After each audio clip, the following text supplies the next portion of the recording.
There are around 4,000 to 5,000 theme parks in the world, and yet I guarantee if you speak to most people and ask them to name a park, most will say Disney or Universal. Well, in this video I'm going to share 5 parks that are not Disney or Universal that you really need to get on your bucket list. So the first park I'm going to cover is a park in the Netherlands, and it is absolutely beautiful, and that is Efteling. Now, I've visited this park a couple of times. In fact, I was only there 3 or 4 weeks ago. A couple of vlogs are up on the channel, please do check those out. This park is stunning and it is often compared to Disney. In fact, when I was there recently with my partner on her first visit, she said, off her own back, that it is indeed better than Disney.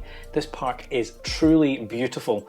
It has theming on a level that you probably have never seen. It is spectacular. It has a really great ride lineup as well. You've got the B&M dive coaster in Baron 1898, which is probably the most themed lift hill you will ever see, along with an immersive backstory and cracking pre-show.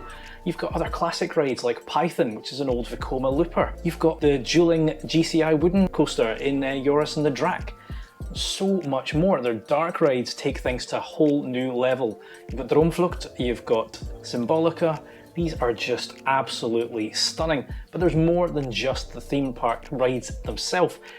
The park is well known for its fairy tale forest. Now, for those of you who are maybe not from that neck of the woods, certainly for me in the UK and I imagine in the US as well, some of the fairy tales that they have in this fairy tale forest are a little different to what you and I may have grown up with, and potentially a little bit more dark and sinister. But if you've read any of the Brother Grimm books, then you will be familiar with some of these. It is ridiculous the level of detail they go to in the fairy tale forest, with animatronics and all sorts of shows throughout the area.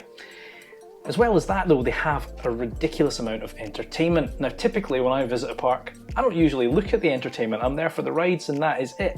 But on my recent visit, I spent a whole day focusing solely on the entertainment.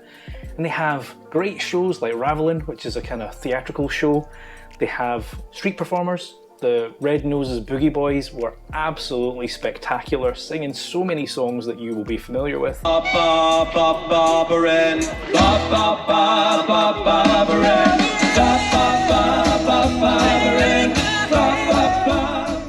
And there were so many other entertainment options as well.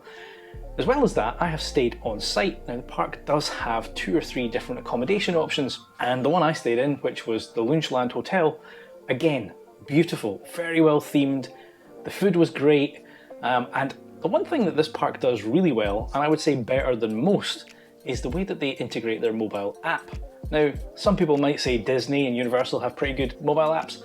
I would say Efteling's tops them all. It's got all the stuff you would expect in terms of ride lineup, queue times, maps, all that kind of good stuff. It is your key if you stay on site, but it also interacts with various things around the park. For example, when I was there on my birthday, I walked past a talking tree and it said, "Hey Chris, I believe it's your birthday." Excuse me, Chris, if I'm not mistaken, it's your birthday soon. All thanks to the mobile app. And those little details really make it magical for people of a very young age, even for adults as well. So this park is an absolute must. And the next park is one that is actually still on my own bucket list. I have not been there yet and I am itching to get out there, and that is Europa Park. Now this is run by the Mack family, who make many roller coasters around the world, and actually they use this park as their showcase for their latest rides. Now there are a couple of rides on site that are not Mack coasters. There is B&M ride and there is another one which I can't quite remember right now. However, they recently showcased their new Striker model with Voltron. Now this ride is unbelievable. It is a very long ride, it has numerous inversions, it runs 7 trains, and in true German efficiency, they dispatch a train every 36 seconds. So queues, kind of a thing of the past. Now actually on that one, this is one of the parks that does not do Fast Pass. And I've said this in a few videos lately, that's actually a very positive thing. I know typically when I visit a new park, I always kind of eye up the Fast Pass in case I can't get on things, because you know, it may be somewhere I've travelled to. But with Europa Park, they don't do fast track at all. And what that means is that the queues are very, very quick, because you're not merging multiple queues at a merge point. Instead, everybody's in the same line, and it just goes so much more smoothly. Now this park has a ridiculous number of themed areas. There are 17 European lands and there are 3 Phantasialands. And again, a bit like Efteling, they really do step it up to another level with that theming. The park also has 14 coasters, so it has something for everybody. And as well as that, they have over 50 themed restaurants. Now, outside of the park itself, there is obviously accommodation. They have 6 hotels, all of which are 4 stars. So, you know, you're going to have some great options there. And they also have a water park in Rulantica. So if you've never been there, what are you waiting for? I mean, I've not been, but I'll get there. If you're enjoying this video, please do hit that like button and consider subscribing. I have recently launched a range of merchandise, and at the time of recording, I have a little giveaway to give one person any free item of merchandise. So the competition ends on the 31st of October 2024. If it hasn't yet passed, then I'll leave a link down below. Please do enter. Let's keep going with these parks, shall we? Now, staying in Germany, the next park we have is one that I visited before starting this channel, and I cannot speak highly enough of this park, and that is Phantasialand. Now, as with the first 2 parks, this one takes theming to that whole new level. Everything is so immersively themed. Now, they've got key attractions here. You've got their B&M invert, so if you're in the UK, you think Nemesis, well, there's Black Mamba. Is way more intense, similarly kind of architected into the rockwork, and it is a spectacular ride. They also have the prototype flying coaster from Vekoma. Now again, some of you may have been on flying coasters. There's many around the world. You've got Galactica at Alton Towers, you've got Manta over in SeaWorld Orlando, and typically you sit in the ride to begin with, and then before it leaves the station, it kind of lifts you up to a flying position and you're kind of hanging there. Now that's all fine whilst you're on the ride and doing the track. The problem is when you get back into the station, if there's another vehicle in front of you, you're left dangling there. Well, this prototype ride that is in Phantasialand has a completely different mechanism for achieving this. You start in a seated position as you do on most flying coasters, but as you leave the station, there's a pre-show and then it gracefully twists you up into that flying position. And I would say it's a more comfortable flying position than the other rides. As well as that, visually off-ride, it is absolutely stunning. It is as beautiful off-ride as it is on-ride. And surprisingly, for a flying coaster, you actually get some airtime. Now, the key thing I was trying to allude to earlier is when it returns to the station, it takes you back into the sitting position. So if you are backed up waiting on the vehicle ahead, you're sitting down comfortably, you're not dangling in an uncomfortable position. Now, as well as that, they have other attractions. Their log flume, Chapas, is unbelievable. It is the steepest log flume in the world. It has backward sections, forward sections, a disco section, multiple drops. It is the whole package. And another ride that you may have seen go viral on social media is Talican.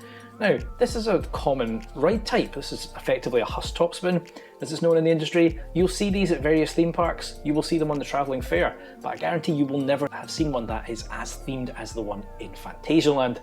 And I am barely scratching the surface with a number of rides. In fact, my favourite one, Taron, is unbelievable. It is an Intamin launch coaster.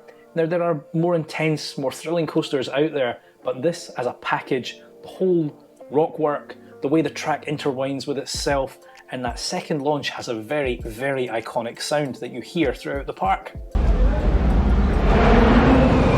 Now, as with the other parks that I've already mentioned, this one does have on-site accommodation, and as you would expect, they are heavily themed. And they have a Chinese hotel, Lingbao, they have a African themed one, and they also have a Charles Lindbergh themed one around the new fly area, sort of steampunk, etc. And these are literally on site, so there's no travel from the park to the hotel. You come out of the hotel, there's a gate, you're in the park. I mean, there is literally, they are on site, figuratively on site. In fact, the Charles Lindbergh one has the coaster going all the way around it. So yeah, from an accommodation point of view, they have you covered. I have stayed in the Lingbao hotel, and it is beautiful. And the food was also exquisite. Cannot compliment this park highly enough. Now, if you're somebody who perhaps theming isn't your main concern and you're actually more interested in thrills, then this next park may very well be for you, and that is over in Poland with Energylandia. Now, this park has been growing at a ridiculous rate. In fact, it's been putting in at least one coaster every year for the past several years, and it now has around 20 coasters. Now, one of those you may have seen, and that is an RMC called Zadra. It is often called the sister to Iron Gwazi, and I have been on Iron Gwazi, I have yet to get on Zadra, and I cannot wait to get out there and experience it. As well as that, they have other thrilling coasters like their B&M Hyper Coaster known as Hyperion, and many, many more. As I say, there are around 20 and they are constantly installing more. Now one slight criticism of this park, and as I said at the start of this, if theming's not your thing, you won't care, because that is something they don't really do. Now some of the later coasters they put in, they are now starting to add theming, but that is only on those new coasters and those new areas, and other parts of the park still have very little to no theming, so it'll be interesting to see over time if that changes. But this is one-stop shop for all your thrill needs. Now sticking with thrills, the final park that I have to talk about is over in America, and that is Cedar Point, who are the self-proclaimed coaster capital of the world.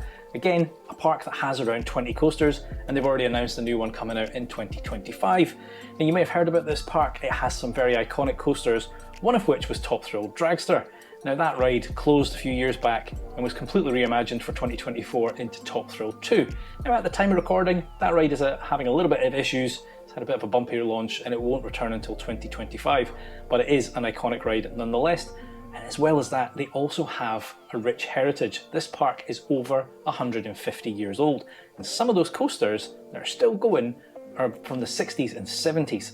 Now, a couple of those come from a manufacturer known as Aerodynamics, which was a coaster manufacturer that is well known amongst enthusiasts. Sadly, it is a company that folded many years ago, and there are very few of these rides left. So when you get on these rides, you are indeed getting on a piece of history. So there you go, there is 5 bucket list parks. Now I have managed to visit 2 of these myself, and the other 3 are definitely on my to-do list. But I'd love to know how many of these you have heard of and how many of these you have visited. Anyway, I have been Chris, you have been watching Coaster Dad, and I shall see you in the next one. Adios!